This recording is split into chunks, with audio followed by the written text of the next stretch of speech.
Well, guys, welcome back. It's 2024, the end of January, and we are ready to start another crop season. Time to start all over again. It's been a year since we've started our YouTube videos, so if you've watched that first year, I appreciate it. We didn't really know what we were doing as far as the filming part of it, but hopefully it came across okay. I'm gonna do it again this year, and I would like to maybe do a little bit different ways of filming. The actual production part of what we do pretty much doesn't change a whole lot. So if you've got some ideas of what you want to see, leave it in the comments. I can't promise you that we'll do it, but maybe we will, or maybe it'll give me an idea for something else. So the last time you saw us, it was a little bit before Christmas. We were in the cabbage field. That went pretty good. We sold a lot of them around Christmas and New Year's. We had a hard freeze down to 10 to 12 degrees a couple of nights the second week of January, so that pretty much froze most of what we had left. Plus it froze the greens too. So I've got to clean that up. I have not done that yet because it's been so wet. We've had a really strange weather lately. The second week of January, we had snow and ice. And the week after that, it rained 7 inches. So this week it's sunny and dry. So it'll dry up a pretty good bit, but probably not enough for tillage. But I do want to get my earliest cover crops sprayed so they can start to die down. So when we can get in there for tillage, it'll be ready to plow up. So that's my plan for this week, to try to get that done and to get the greens and the cabbage cut down if that is dry enough. So we need to work on my sprayer. I'm gonna show you all that and kind of what I do to get it all ready for the season. It's set up for a couple of months, so we gotta check everything out and get it all calibrated and that kind of stuff. We have started pruning the peach trees. We got a late start, later than I wanted because the weather was so bad. So that's a slow process. So hopefully we'll get some dry weather in February so we don't miss too many days, because I like to have it done by the 1st of March if possible. So that's kind of what we're doing now. And I hope y'all will watch this season. It's gonna be a good one, I hope. So you're looking at the back of the tractor now. This is my roller pump. Goes on to the PTO shaft coming out of the tractor, and that's what provides the pressure for the sprayer. I normally use these roller pumps. You can use hydraulic pumps, but I don't usually do that. Water comes in from the tank on this side. The outlet side's over here. Goes up that hose there, goes into my cab with the controller with the switch and the pressure controller. This other line that comes out actually comes out and goes to the front of the tractor. That's your bypass. So it relieves any pressure that's not coming through the nozzles. These 3 lines right over here come out of the tractor, go into my 3 sections of the boom. It'll operate middle section, left, and then right. I can cut them off or on one at a time, or leave them all on with a main switch that just cuts the whole thing off and on. You can see I've got the date written on top of the pump with the paint marker 4/23, so it was put on in April of 2023. I can get about a year out of it as much as I use them, and after that the pressure starts to drop. So I'll use it a couple of times and then replace it later in the spring before I really start using it a lot. That way I'll know for sure I won't have any problems. Over time, the chemicals and all that I use will wear out those rollers inside that pump, and that's when it starts losing pressure. And you can tell when that starts to happen off the gauges inside. So anyway, it's pretty much a once a year replacement for me. The boom is normally set at 45 feet. That's when I use it almost all the time, except when I'm spraying my watermelons on the plastic and I need an extra length, and these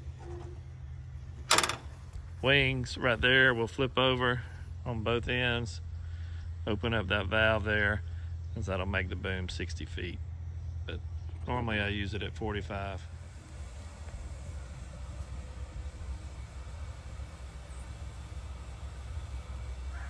I use these T-Jet nozzle caps, which are pretty common. They just twist on like that, off and on. Your nozzle is the yellow piece inside, and then your screen goes up in here,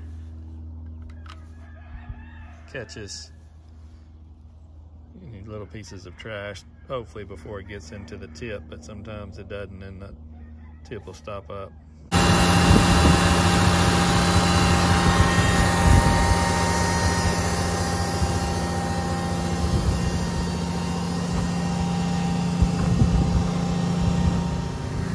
We're going to catch how much water we can get in 30 seconds coming out of the nozzle. So I'm watching my stopwatch right now. All right, we're going to do this a couple of different times just to make sure that the nozzles are putting out the same.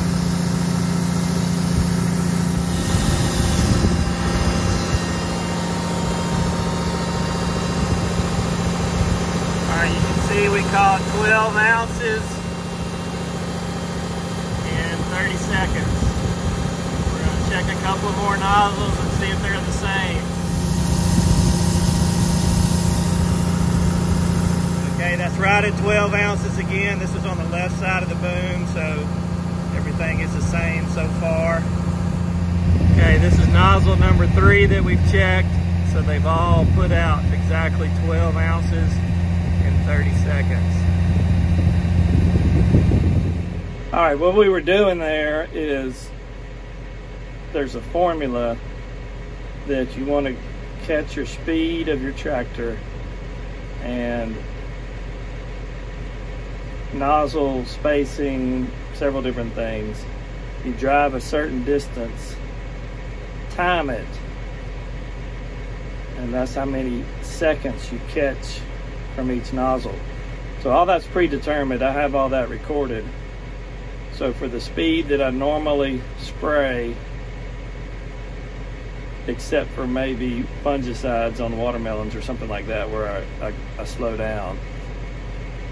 But my normal speed is going to be that I catch water in 30 seconds. So however many ounces I catch in 30 seconds, that tells me gallons per acre.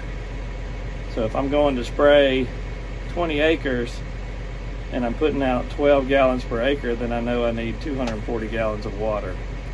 So my target is to put out 12 gallons per acre under most of the things that I do. So you can see that we caught 3 different nozzles and they were all 12 ounces, which equals 12 gallons per acre. Now I have to run my RPMs at the same RPM every time on the tractor. That speeds up the rotation of that roller pump, and I have to have my pressure set at the same, whatever I want to set it at. It needs to be at the same every time. So that's kind of how you calibrate a sprayer. You know, I don't have a automatic control rate valve and all that. If I did, I wouldn't have to do all this, but it's really not that big a deal. I'd rather have the simple manual type setup. It's less to break, less to go bad, and if something is wrong, you can fix it pretty easy. So that's how I calibrate my boom sprayer.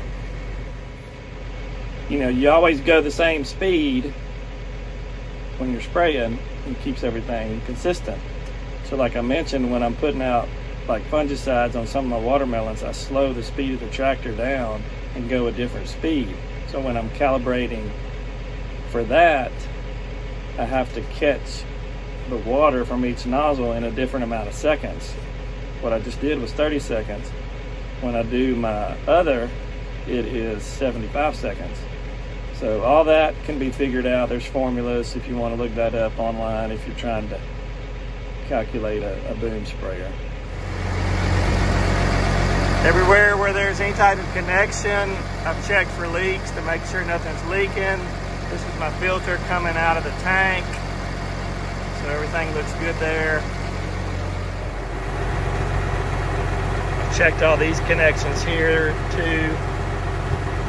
And nothing's dripping while it was running or not running. So we ought to be good to go there.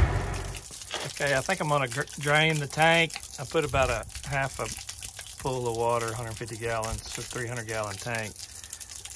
But it's got some trash in it, so I'm gonna drain it. Now that I know that everything's working, we'll clean the tank out extra good after we drain it, and we should be ready to use it.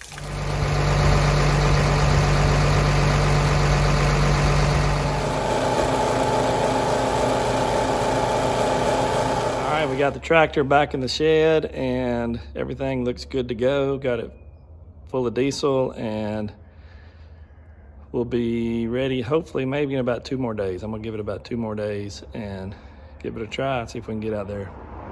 Let it dry up just a little bit more. We have fast forwarded 2 days and we are mixing up our chemicals and headed to the field to get the cover crop sprayed.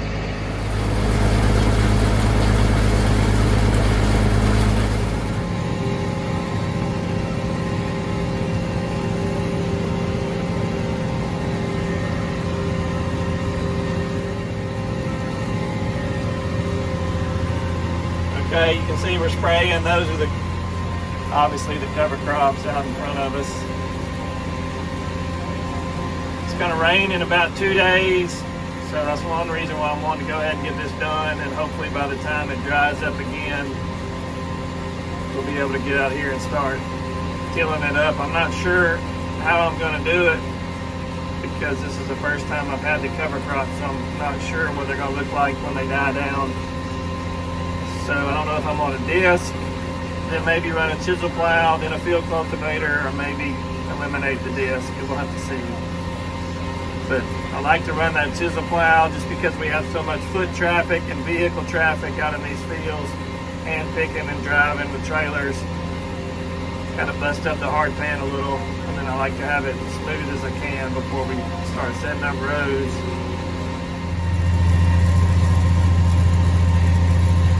Just to remind you, we had Elbon rye and Austrian winter peas. I really thought the Austrian winter peas would get choked out by the rye, but we'll get out and look here in a minute, but they really didn't. They did pretty good. All right, here's a close-up. You know, everything that doesn't look like grass is gonna be the winter peas. This stuff right here. At the beginning, it looked like it was gonna get choked out, but it didn't. And everything else that looks kind of like grass is gonna be your rye. I was pretty pleased with it, how it came up. You know, we just slung out the seed and covered it lightly and let it rain on it. And anyway, it did pretty good. That's about the easiest way to plant it if you don't have a big drill, which I don't. So anyway, we'll see how it dies down.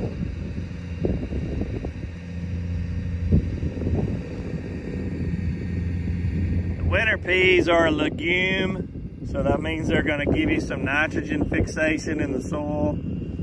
So I'll be interested to see if I can tell any difference. That's kind of the purpose of planting those.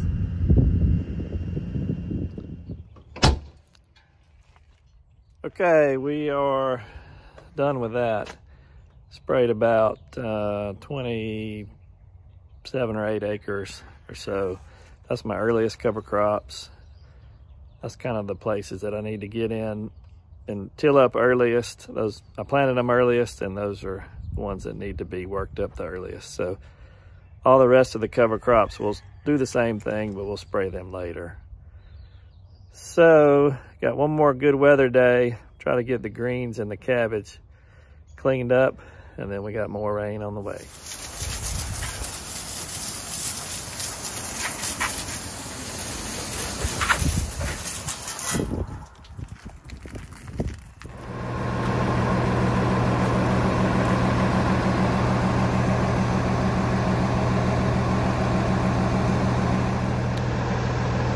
Okay, it's the next morning and I'm letting my tractor warm up, and I'll be headed to the field here in a minute. We're going to start with the greens, get them cut down, and then head to the cabbage.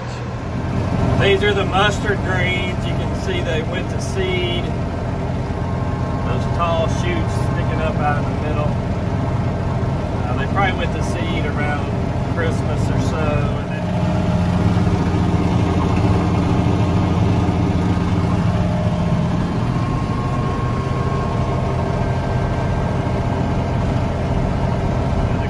really act kind of like a cover crop because we've got a lot of, mass of biodegradable mulch when we cut all this down and we'll plow it in. And the peas that we plant behind the greens every year always seem to do a little extra good.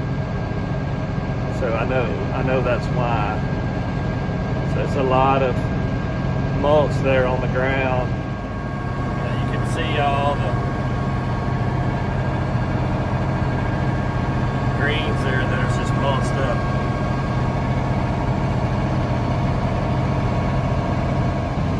It is always kind of amazing how we let people out here for 3 months, you pick, and you get ready to clean it up, and a lot of places it looks like nobody's ever even been out here. But like I said, those greens just keep putting out new leaves and new growth, and the more people pick, the more they kind of regrow. So it's kind of interesting.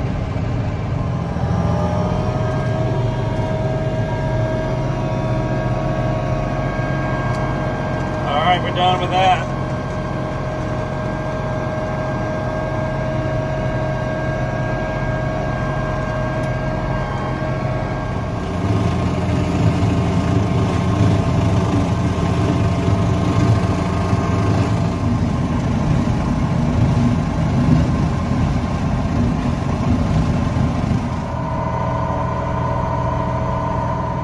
We've actually lost cabbage 2 years in a row to extreme freezes, but thankfully this year it was after the peak holiday demand, so we had gotten a lot of them.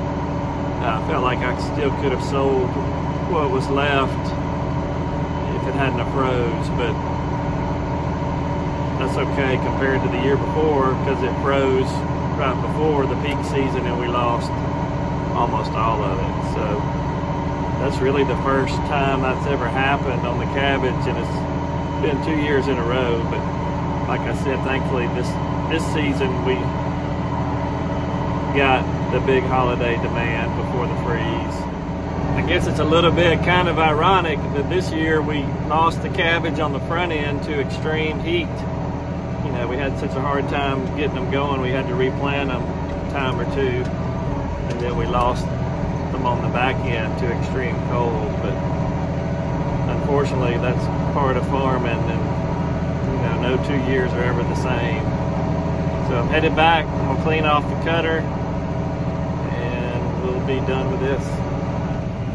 Okay, one more thing before we wrap it up on the video for the week.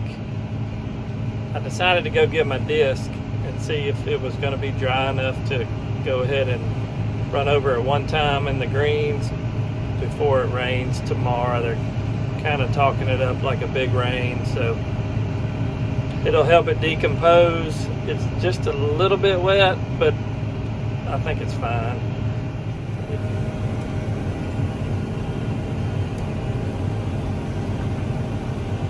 This will actually help it dry out faster after it rains.